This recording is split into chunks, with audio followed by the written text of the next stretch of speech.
이제 5월이 이제 다 마지막 주죠. 그래 5월은 가정의 달이라고 하는데 5월을 마지막으로 보내면서 가정에 대한 그러한 말씀을 같이 전하기로 합니다.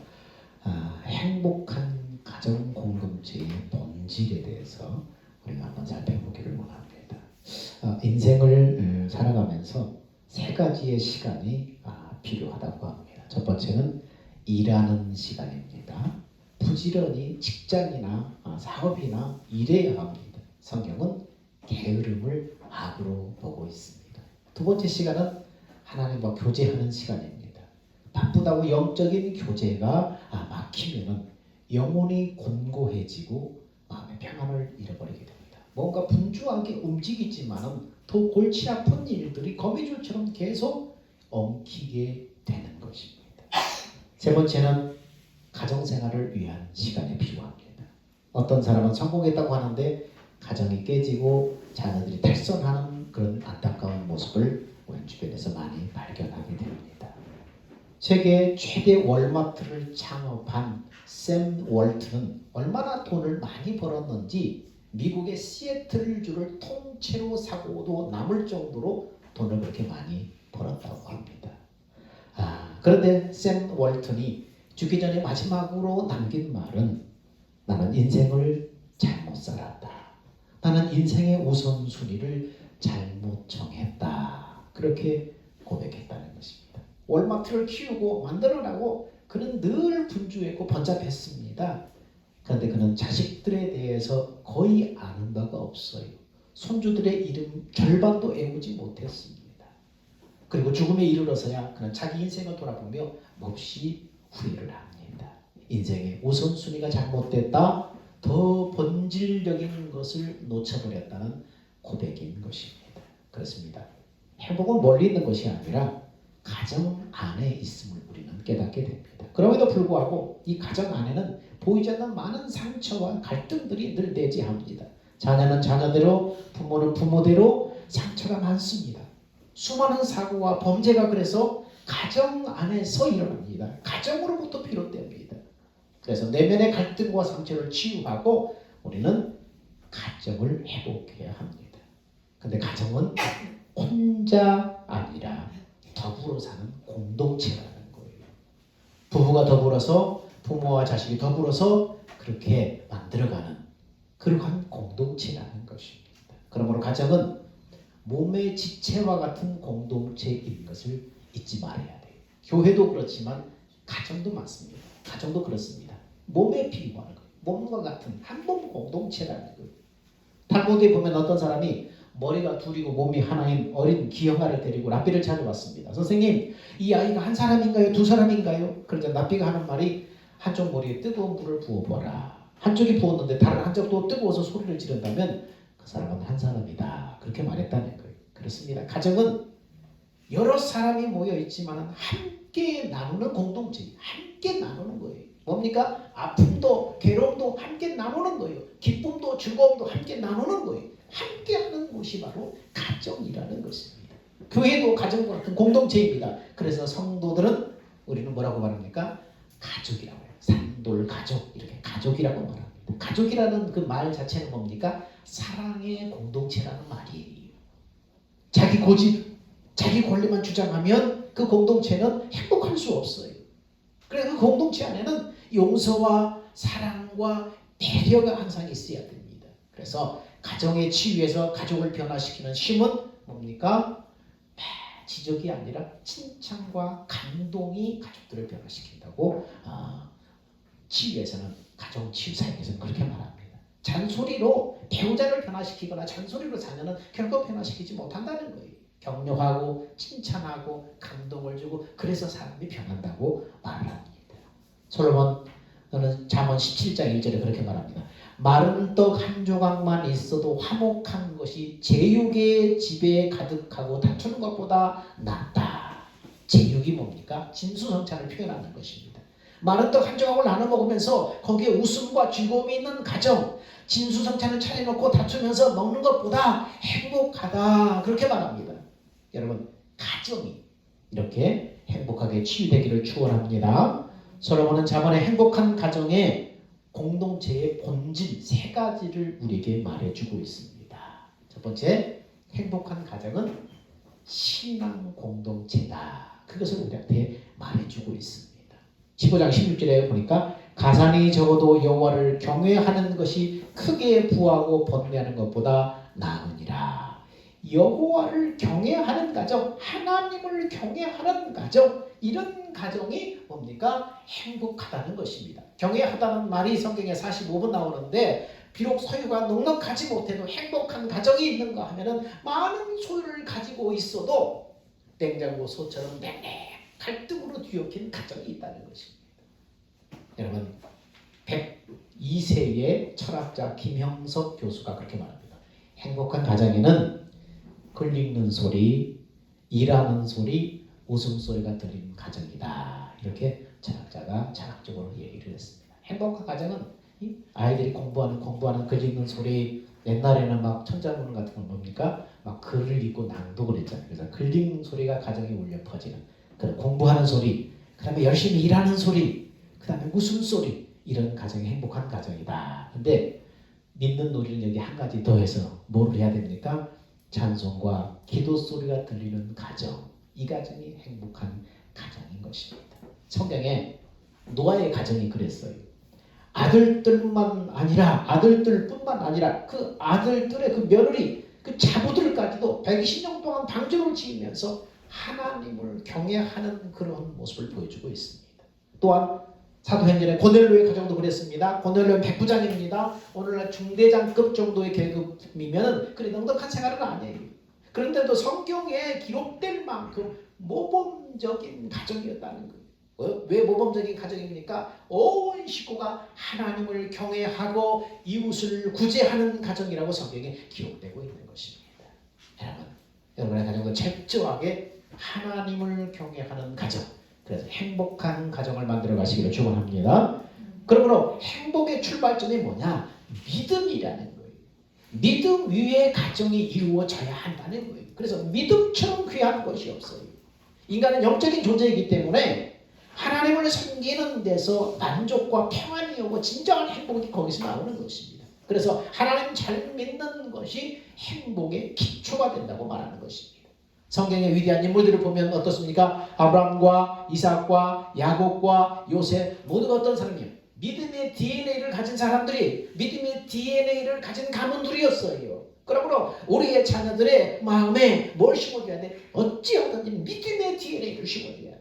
자녀들에게 공부 잘 시키고 재산을 많이 물리는 것도 중요합니다. 그러나 더 중요한 것은 뭡니까? 믿음 위에다 인생의 기초를 세워줄 수 있어야 한다는 것입니다. 성경 속에 모세, 사무엘, 다니엘과 같은 훌륭한 인물들을 보십시오. 신앙교육을 통해서 믿음 위에다 기초를 세운 사람들입니다.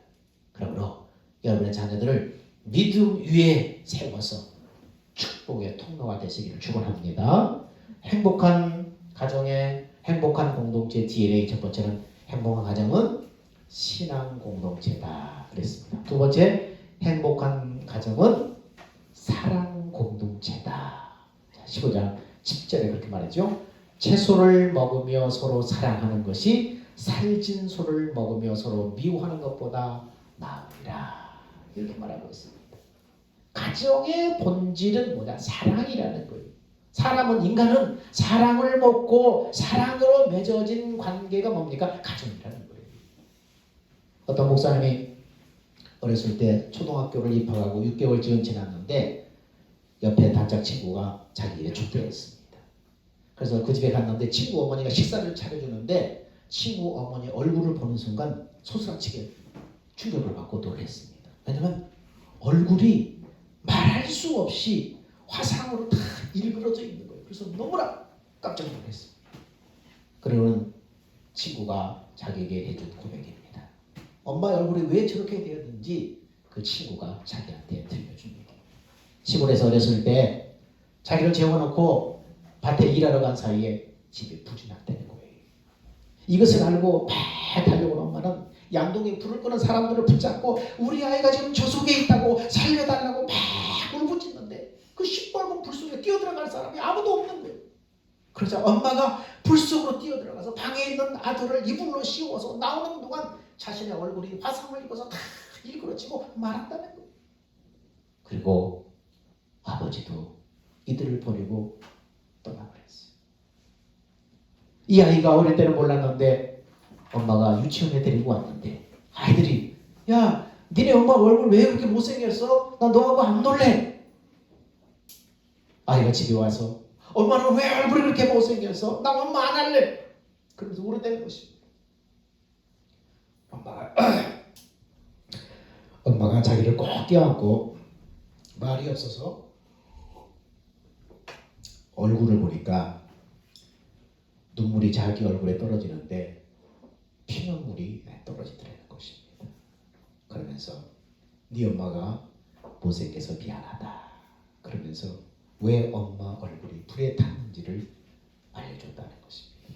그러면서 너만 건강하다면 네가 건강한 것을 보면 나는 세상에서 제일 행복하단다. 그렇게 말했다는 것입니다. 자기 인생이 다 망가졌는데도 자신을 보면서 행복해하는 모습, 이것이 뭡니까? 사랑이에요. 사랑의 힘은 이렇게 위대한 것입니다. 가정이라는 것은 건물이 아니라 바로 사랑으로 세워지는 공동체라는 것입니다. 그래서 사랑하는 가정에 행복이 있는 것입니다. 그래서 채소를 먹으며 서로 사랑하는 것이 살진 소를 먹으며 미워하는 것보다 낫다. 이렇게 말합니다. 여러분 여기 말에 잘 주의해 보십시오. 사랑하는 가정에 행복이 있는데 여기서 서로 사랑하는 것이, 서로라는 말에 여러분 주목을 해야 돼요. 사랑은 혼자 하는 거 아니에요. 엄마 아빠만 하는 거 아니에요. 사랑은 혼자 하는 것이 아니라 서로 하는 거예요. 이 서로라는 말 속에는 여러분 세 가지가 있는데 서로가 배려하는 사랑을 말합니다. 서로가 배려하는 사랑. 상대방에 대한 이해와 양보가 있는 사랑을 말합니다. 상대방의 입장에서 이해하려고 하고 양보하려고 하고 상대방을 생각하며 배려하는 것, 이것이 성숙한 사람의 특징입니다. 여러분 한 몸 된 가정뿐만 아니라 한 몸 된 교회도 마찬가지예요. 여러분 교회도 가정도 성경은 한 몸으로 말하고 있습니다. 신발 하나를 벗어도 뭡니까? 배려하는 거예요. 내가 신발 하나를 이렇게 신발장에 벗어도 배려합니다.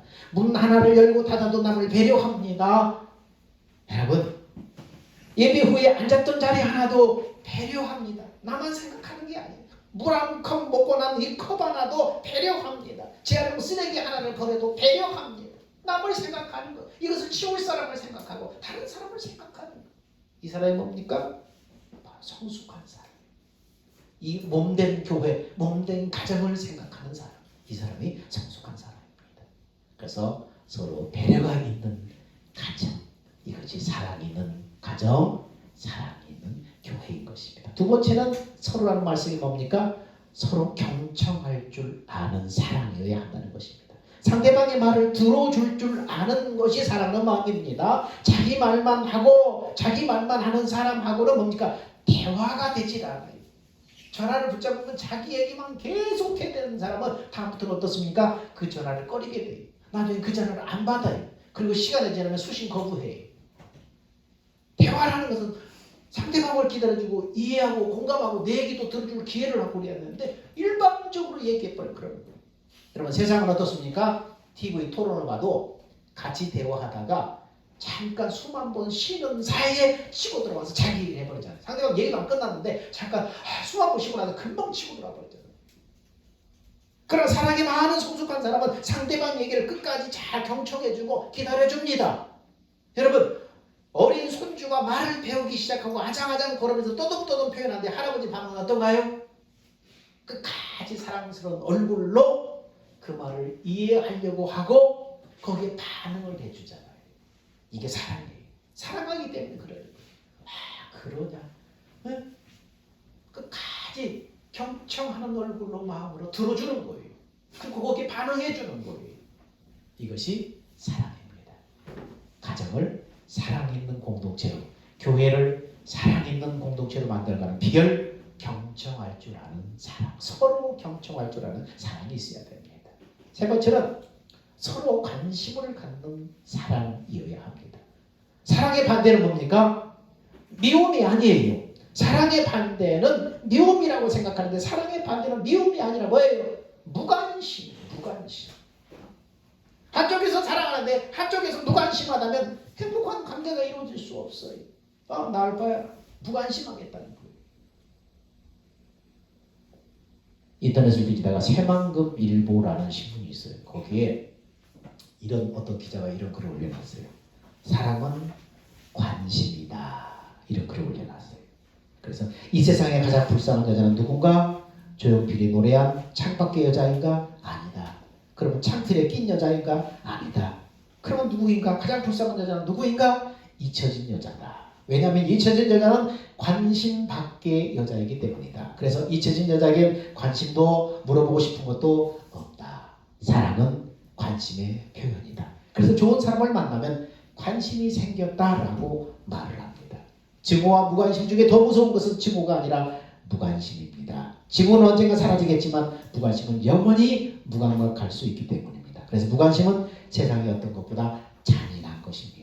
모든 사랑은 관심에서 출발합니다. 관심은 사랑의 시작입니다. 관심은 사랑하는 사람에게 줄 수 있는 가장 큰 선물입니다. 그러므로 관심이 사라진다면 사랑도 이미 없어진 것이나 다름없습니다. 사랑하는 사람에게 오늘 미루지 말고 당장 물어보세요. 마음속에 담아두었던 질문들을 퍼부어서 관심 있다는 것을 보여주세요.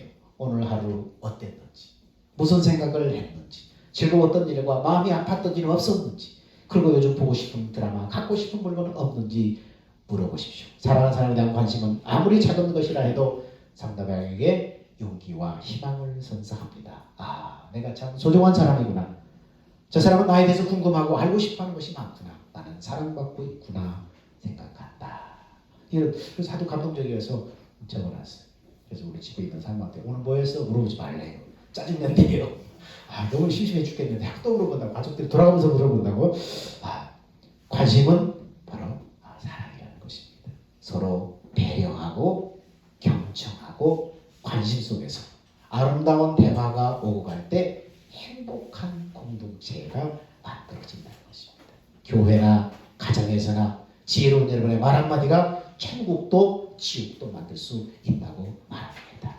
여러분, 주님의 생명에서 나오는 마음으로 배려하고 경청하고 관심을 갖고 말함으로 여러분의 가정이 건강한 가정으로 치유되기를 축원합니다. 가정에서 치유해야 될 세 가지가 있는데 18절에서 21절에 보니까 18절에 보니까 분을 쉽게 내는 자는 다툼을 일으켜도 노하기를 더디하는 자는 시비를 그치게 하느니라. 가정에서 치유해야 될 요소, 세 가지 요소 중에 첫 번째 뭡니까? 분노예요. 분을 쉽게 내면 다툼을 일으킨다고 했습니다. 그래서 분노는 행복을 파괴해버려요. 아담이 가정 봅시다. 자식들이 화목하지 못하고 결국 형 가인이 분노로 동생 아벨을 돌로 쳐 죽이고 말잖아요. 그러면 돌로 쳐 죽여 동생은 시기의 대상이었던 아벨이 죽었으니까 가인은 행복합니까? 아니에요. 가인도 행복하지 못하고 일생 동안 엉엉키를 내치면서 무거운 짐을 지고 살아야 했습니다. 분노가 이렇게 가정의 행복을 파괴해버리는 것입니다. 여러분, 매일 신문에 보도되는 끔찍한 사고들의 대부분 뭡니까? 분노를 절제하지 못해서 발생한다는 거예요. 분에 못 이겨서 그냥 총 들고 가족들을 그냥 쏘아버리고 형제를 쏘아버리고 재산 싸움하고. 분노는요, 건강, 신앙, 인격의 치명적인 장애물이라는 거예요. 그래서 교회에 올 때 특별히 조심해야 돼요. 기도하러 올 때, 주일 아침에 예배 드리러 올 때 화를 내고 분을 내고 짜증을 내버리면 그날 기도는 끝나버리는 거예요. 그날 예배는 은혜를 끼칠 수가 없어요. 그래서 마귀가 가장 사람들을 충동해서 은혜 받으러 갈 때 짜증나게 하고 화나게 하고 분내게 하고 그렇게 자꾸 충동을 하는 거예요. 은혜 받으러 가는 자리를 그렇게 알고 회방하는 거예요. 그럴 때 우리는 어떻습니까? 내가 죽고 예수 생명이 나를 주장하시도록 해야 됩니다. 시시때때로 마귀 시험에 넘어가지 않기 위해서, 주일 아침에 싸우지 않기 위해서, 기도회 갈 때 싸우지 않기 위해서, 다투지 않기 위해서. 그래서 여러분, 내가 죽고 내 안에 계신 예수 생명 주장하시도록 여러분 스스로를 잘 경건의 연습을 해야 됩니다. 많은 사람들이 하는 방법들입니다. 자, 숨을 크게 들이마시고 길게 내쉬면서 어떻게 합니까? 주여 하는 거예요. 자, 숨을 5초간 들이마시고 길게 내뿜으면서 내 속에 있는 분노와 짜증이 마귀가 충동하는 것들 다 예수 이름으로 후 품어버리신 거예요. 자, 한번 5초간 들이마시고 10초간 길게 내뿜읍시다. 그럼 내뿜으면서 어떻게? 주여. 시작.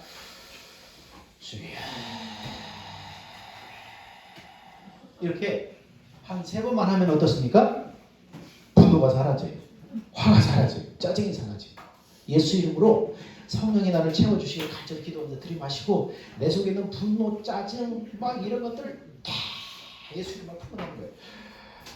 주여 하면서 이렇게 한 3번만 하면은 이런 분노가 쫙 사그러져요. 어떤 잘 아는 천재문 목사님 어떤 집사님이 이 복음을 천국 복음을 듣고 이 방법을 가서 했답니다. 그래서 이분이 약간 장애를 앓고 있는데 이 포장마차에 가서 떡볶이 순대를 시켜 먹는데 옆에 앉은 사람들이 이렇게 쳐다보면서 피시피시 웃더라는 거예요. 얼마나 짜증이 나요. 그래서 막 속에서 막 끓어오르는 것을 이렇게 보면서 목사님이 가르쳐주는 방법대로 주여 한 3번 하니까 분노가 싹 사라져버리더라고요. 이렇게 하면 되겠구나. 그래서 본인이 이렇게 실천해서 목사님이 알려준 방법 해보니까 내가 짜증내고 화를 낼 수 있는데 싹 사라지는 걸 발견했습니다. 정말 너무 좋다. 막 퍼뜨린다는 거예요. 잠깐 멈추고 속에서 막 올라올 때 잠깐 멈추고 이 방법을 사용해서 내가 죽고 예수로 사는 삶, 이 경건의 연습이 여러분의 체질이 되기를 축원합니다. 분노는 무서운 독이에요. 이 분노를 한번 발해버리면은 본인은 시원할지 모르지만 결코 시원하지 않아요. 그 뒤끝이. 분노는 무서운 독이에요. 여러분 그래서 개에게 극도로 약이 오르게 한 다음에 실험을 해보았답니다. 그래서 이 개의 뇌수에서 시안이라는 독이 나오는데 한 마리 개에서 80마리의 개를 죽일 수 있는 이 독극물이 시안이라는 독극물이 품어져 나오더라고요. 개를 막 독이 오르게 만든 다음에 뇌수를 잡아서 검사를 하니까 그렇다는 거예요. 여러분 사람은 그런데 이보다 더 무서운 독을 가지고 있어요. 왜냐하면 사람에게는 머리가 있기 때문에 이성을 갖고 생각하기 때문에 더 무서운 독이 나올 수 있다는 거예요. 개 같은 본능적으로 움직이는 것이 아니라 개 같은 본능적으로 움직이는 개는 동물은 그렇게 80마리의 개를 죽일 수 있는 독극물이 화가 났을 때 여기서 뇌에서 나오는데 사람은 어떤 동물의 본능 플러스 뭐가 있어요? 이성이 있어요. 생각이 있어요. 그렇기 때문에 더 무섭다는 거예요. 그래서 뭐가 무서워요? 사이코패스가 무섭잖아요.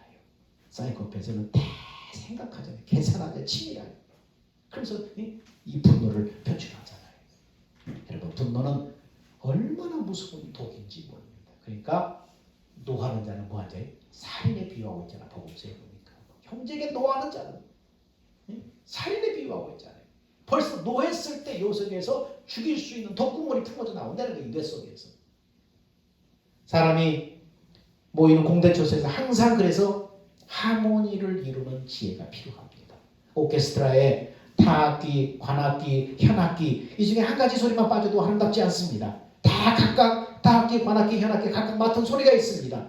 그런데 악기 소리가 맞지 않고 시끄러울 때는 어떻게 합니까? 여러분 성가대에서 악기 소리가 맞지 않고 화음이 맞지 않을 때 어떻게 해요?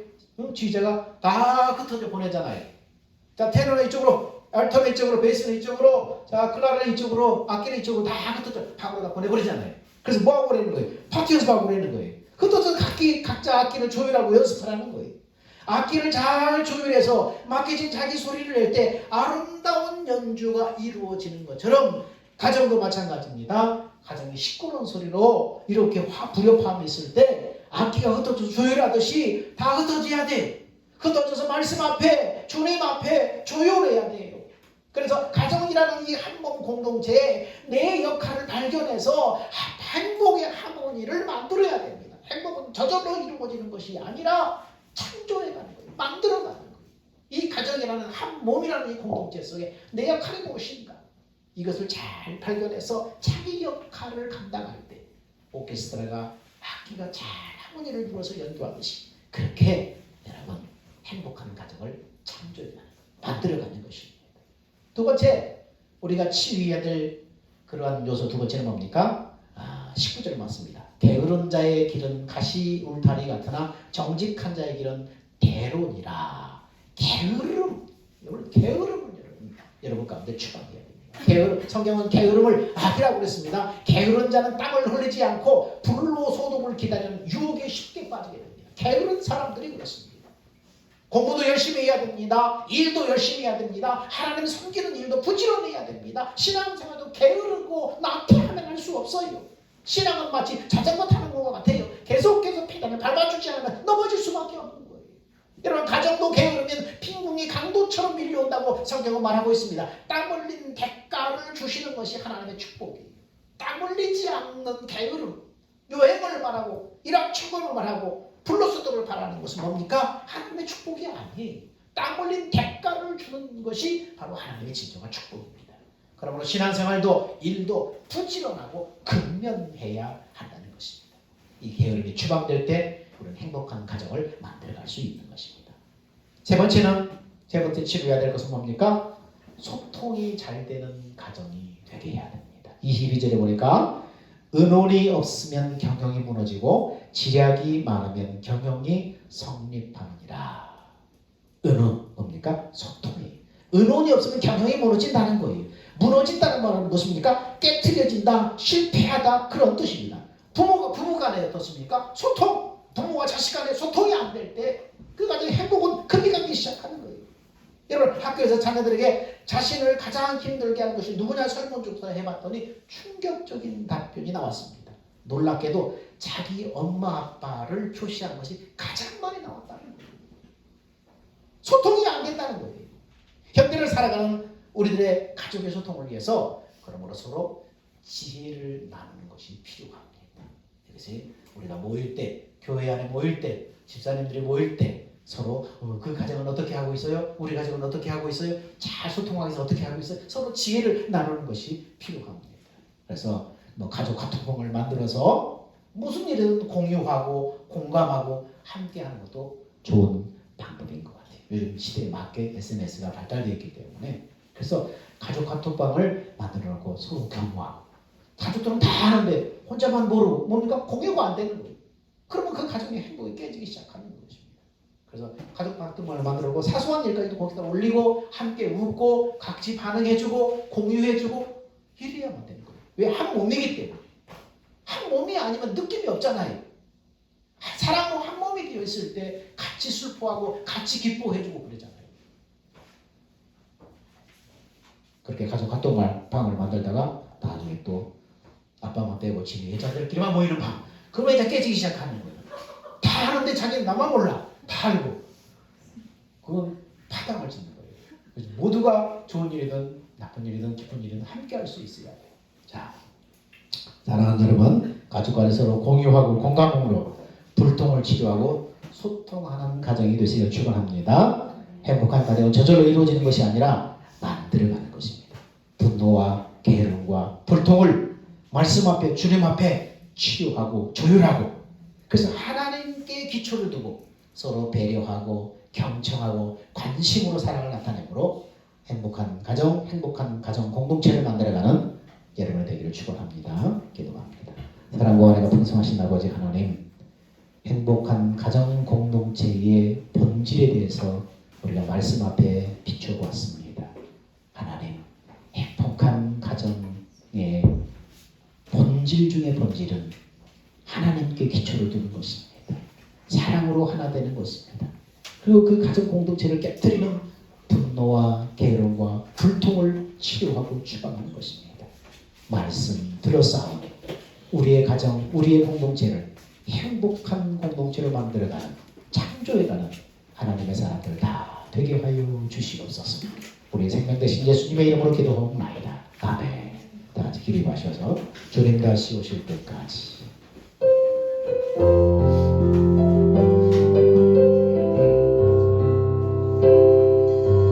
주님 다시 오실 때까지 나는 이 길을 가리라.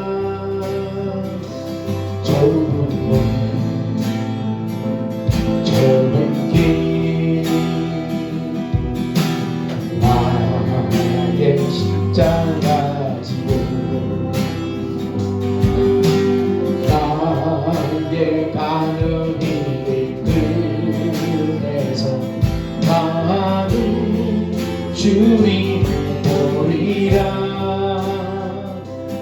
영광에 내 주님